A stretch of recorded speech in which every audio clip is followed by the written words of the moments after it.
UP board के कक्षा 11वीं के सभी विद्यार्थियों के लिए आज की इस वीडियो में रसायन शास्त्र का वार्षिक पेपर हम कंप्लीट करेंगे। तो 18 फरवरी के दिन जो आपका पेपर रहेगा रसायन शास्त्र का, तो उसके लिए चलिए प्रश्नों को हम जल्दी से कंप्लीट करेंगे। तो इस तरह के निर्देशांक आपके रहेंगे हिंदी इंग्लिश दोनों में, और पूरा वीडियो आप लास्ट तक देखें ताकि हर एक प्रश्न अच्छे से कंप्लीट कर सकें।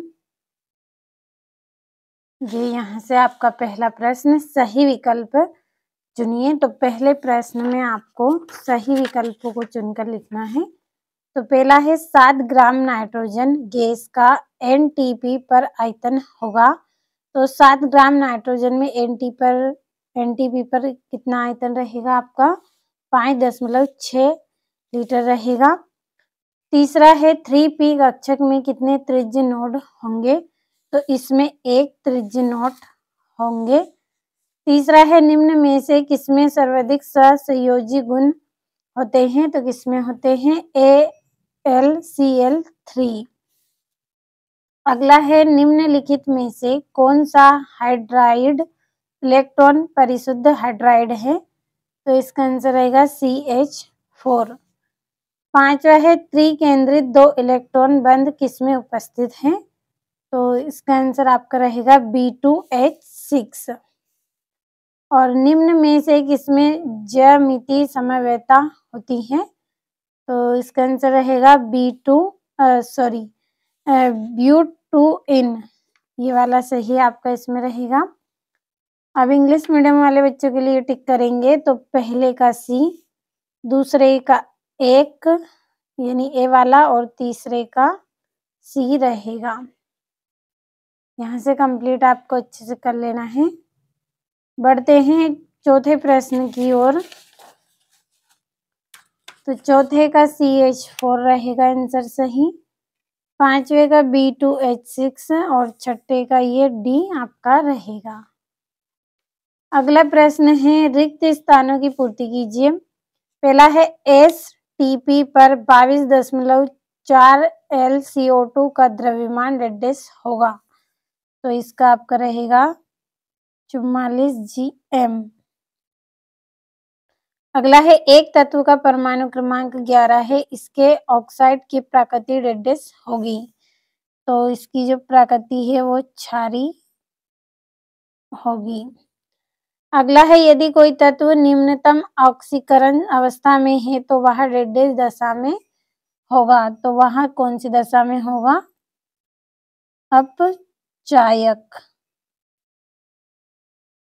अपचायक दशा में। और चौथा डेश कार्बोनेट वायु में अस्थायी होता है, जिसे अपघटन से बचाने के लिए CO2 के परिमंडल में रखा जाता है। तो इसका आंसर रहेगा BlCO3। और पांचवा है डेश कार्बोनियम आयन सबसे अधिक स्थायी है। तो इसका रहेगा आपका ब्रैकेट में CH3 और Cr। छठा है प्रोपेनल का समव्ययी डेश है। तो क्या है? प्रोपेन।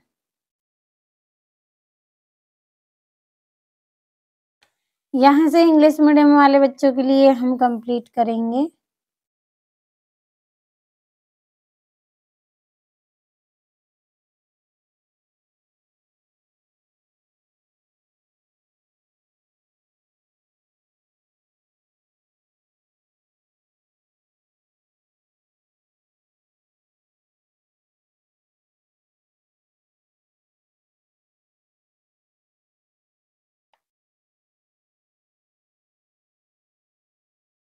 और पांचवे का यहाँ से आपका रहेगा ब्रैकेट में CH3 और ये Cr, और छठे का यहाँ पे रहेगा ये प्रोपेन।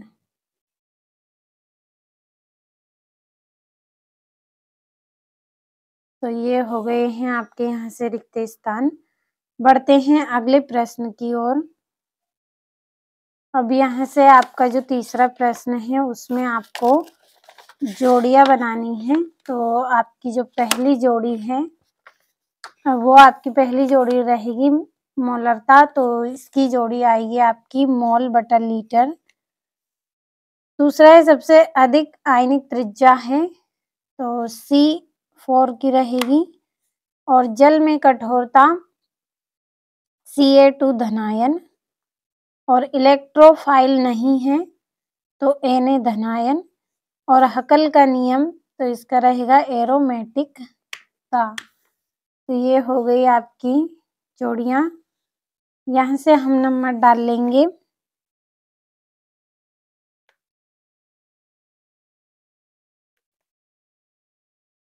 अब अगला प्रश्न है जिसमें आपको एक वाक्य में उत्तर करना है।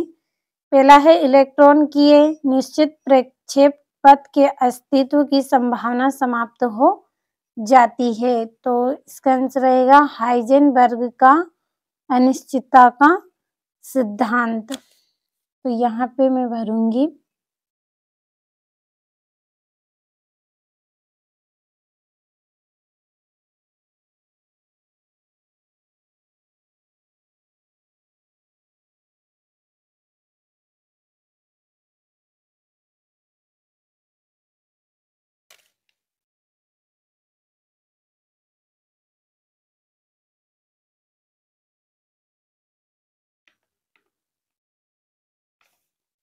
अगला, किस एंथैल्पी का मान सदैव ऋणात्मक होता है?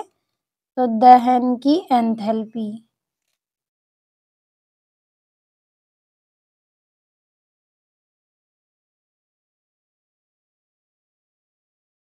अगला है भारी जल को जल से किस प्रकार प्राप्त किया जाता है? तो इसका रहेगा जल के निरंतर विद्युत से। जल के निरंतर विद्युत। अगला है क्लोरोफिल में पाया जाने वाला क्षारीय मृदा तत्व। तो इसका रहेगा Mg विच्छेद द्वारा। और सहसंयोजक बंध के समान विलयन से बनता है। तो मुक्त इसका आंसर रहेगा। इसके आंसर में थोड़ा सा डाउट है, आप क्लियर कर लीजिएगा सही आंसर।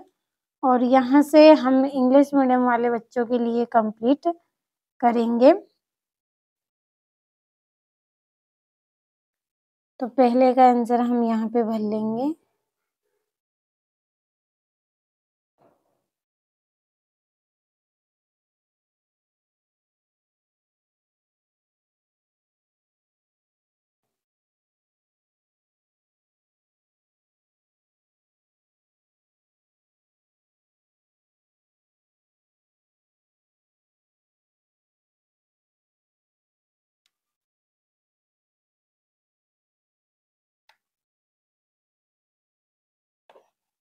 और दूसरे का यहाँ पे लिख रही हूँ।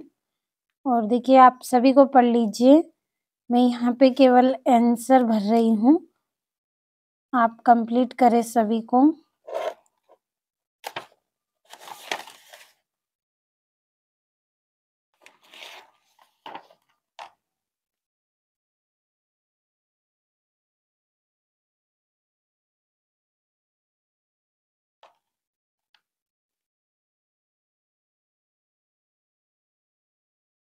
और तीसरे का आंसर यहाँ पे लिखेंगे।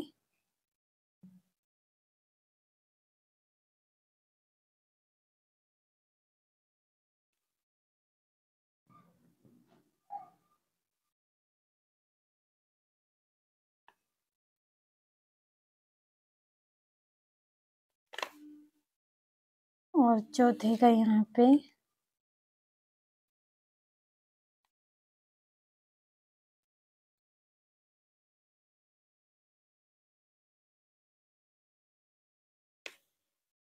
और इसका यहाँ पे लिखेंगे। तो ये हो गए हैं एक वाक्य में उत्तर आपके। अब बढ़ते हैं अगले प्रश्न की ओर। तो जो आपका अगला प्रश्न है सत्य असत्य है, तो मैं यहाँ पे टिक करूँगी क्योंकि वीडियो ज़्यादा लॉन्ग हो जाएगा और समय भी आपके पास इतना नहीं है। तो कम समय में ही आप पूरे प्रश्नों को कंप्लीट कर लें।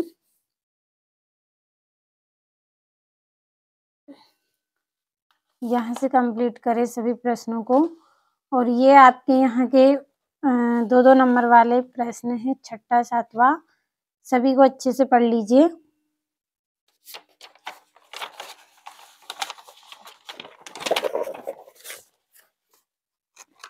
यहाँ से कंप्लीट अच्छे से कर लेना है आपको। पूरे ऐसे प्रश्न आपको बताए हैं जो एग्जाम में पूछे जाते हैं, और काफी समय से मैं आपको लगातार वार्षिक परीक्षा की तैयारी भी मैंने आपको करवाई है। और जिन बच्चों ने तैयारी करी है, जब से मैं आपको करवा रही हूँ, तब से यदि आप तैयारी में लगे हैं तो आपको पता होगा कि कितने अंक के आपके प्रश्न एग्जाम में आते हैं। और पूरे ऐसे ही प्रश्न आपको बताए हैं जो एग्जाम के लिए महत्वपूर्ण होते हैं। कंप्लीट अच्छे से आप करें सभी प्रश्नों को। यहाँ से ये आपका 12वां प्रश्न है, तो थोड़ा सा बड़ा कर देती हूँ ताकि अच्छे से स्क्रीनशॉट ले सकें। तो यहाँ पे बड़ा कर दिया है ताकि आप अच्छे से स्क्रीनशॉट ले सकें, और कंप्लीट अच्छे से आप करें।